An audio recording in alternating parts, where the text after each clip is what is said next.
Hindi ito Rules of Survival. Ito po ay Knives Out na game. I know parang magkapareho talaga sila.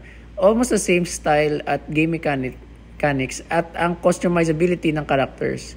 Pero bakit hindi na-replace ng Knives Out ang Rules of Survival? First, paglabas ng Rules of Survival, easy to install at magawa ng account. Kahit FB mo or Google account, pwede na agad.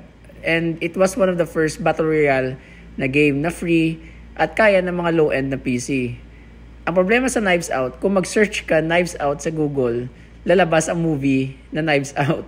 And once mahanap mo ang site nila, ang problem ay ang page ay nasa Chinese and need mo pa set sa English.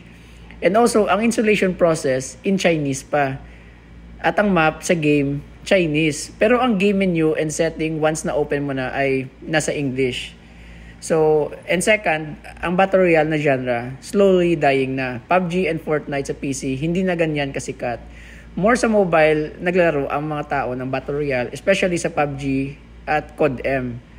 So, pero once na-download ko na at na-install, I played it, parang okay naman. So, kung meron kayo PisoNet shop, I recommend install nyo ang game at recommend nyo sa mga players nyo, baka magustuhan nila.